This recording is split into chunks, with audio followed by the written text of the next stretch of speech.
মনে হয় জালে কিছু পড়েছে। টাকা পড়েছে? কত টাকা পড়েছে দেখ। অনেক টাকা বলো বাবা।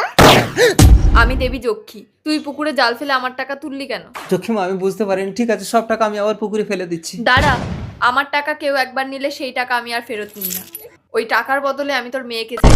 বন্ধুরা, তুমি ভিডিওটি কোথা থেকে দেখছো? বাংলাদেশ থেকে না ইন্ডিয়া থেকে? তুমি যদি ইন্ডিয়া থেকে ভিডিওটি দেখো, একটি লাইক একটি সাবস্ক্রাইব করে দিও। আর বাংলাদেশ থেকে দেখলে লাইক সাবস্ক্রাইব দুইটাই করে দিও। আর কমেন্টে তোমার দেশের পতাকাটি লিখে যাও।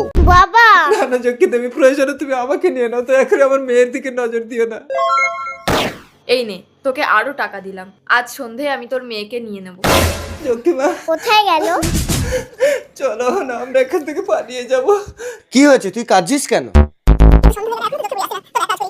ঠিক আছে, তোর মেয়েকে আমার কাছে দে, আমি ওকে আমার ঘরে নিয়ে গিয়ে রাখবো। আর তুই বাড়ি গিয়ে ওই টাকায় কোনো মূর্তি শিল্পীকে দিয়ে অবিকল তোর মেয়ের মতো একটা মূর্তি বানিয়ে রাখবি। লাল বাবা ঠিক বলেছে।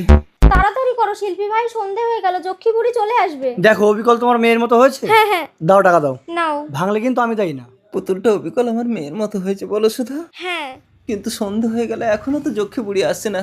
চলো এক কাজ করি, এই পুতুলটাকে নিয়ে পুকুর পাড়ে যাই। তাই চলো গো। আমি এসেছি যক্ষী দেবী। তোর মেয়েকে তো আমি সকালেই নিয়ে নিয়েছি। সুধা, কি গো? ওই তো লাল বাবা। লাল বাবা, আমার মেয়ে কোথায়? তোর কন্যাকে আমি কখন নিয়ে গেলাম বৎস? সে কি সকালে? ওটা আমিই ছিলাম। আর আমি তোকে বলেছিলাম তোর মেয়ের মূর্তি বানাতে। আর তুই কি আমাকে বোকা ভেবেছিস? ওই মাটির মূর্তি নিয়ে আমাকে দিতে এসেছিস?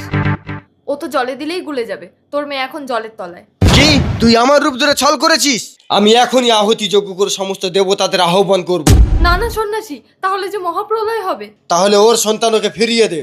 অসম্ভব, সে তো এখন জলের তলায়, মৃত প্রায়। একটা উপায় আছে, আমি এখন জলের নিচে গিয়ে ওর শরীর থেকে প্রাণ নিয়ে এই মাটির পুতুলে নিক্ষেপ করছি। বাবা অহনা, ওহ না। মা জয় মা যক্ষী দেবী।